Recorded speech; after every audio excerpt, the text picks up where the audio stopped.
বীর, আমাকে ধরার জন্য তোমাকে গাজর খেতে হবে, কারণ গাজরে ভিটামিন এ থাকে, ওটা খুবই ভালো। চড্ডা আঙ্কেল।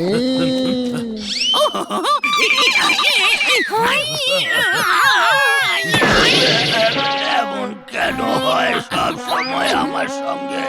এই কে এমন করলো যে আমার ওপরে এরকম পড়লো? সামনে এসো, আমি বলছি সামনে এসো। আমি তো মজা করছিলাম, তো এত সিরিয়াসলি কেউ নেয় নাকি? এই কে এসে?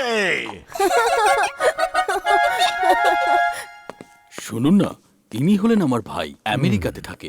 এয়ারপোর্ট থেকে আসার সময় কিছু গুন্ডারা এই জিনিসপত্র ছিনতাই করেছে। হ্যাঁ, ছিনতাই করে নিয়েছে? কিভাবে? আমি তখন ট্যাক্সিতে বসতে যাচ্ছিলাম।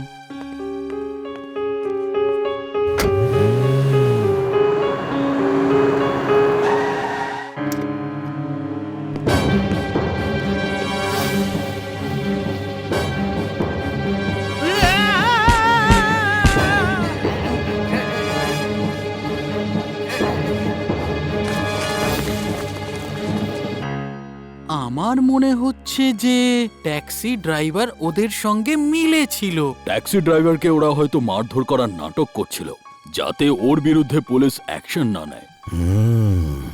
মনে হচ্ছে ওই ট্যাক্সি ড্রাইভারের ওই গুন্ডাগুলোর সঙ্গে কোনো সম্পর্ক আছে।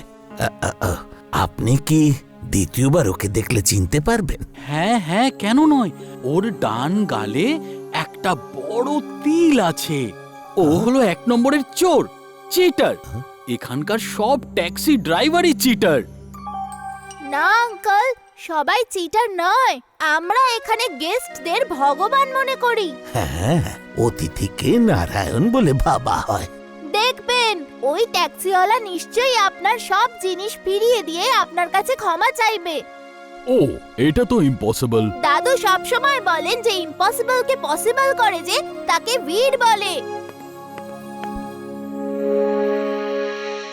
এই বীর না বলে আবার কোথায় চলে গেল?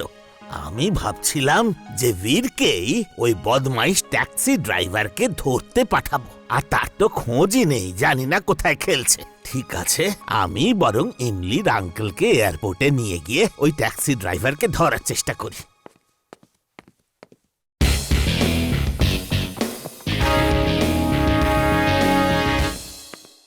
জিন্টু, তুমি আমার দাদু হয়ে যাও আর আমাকে আর ইমলিকে বিদেশি বাচ্চা বানিয়ে দাও।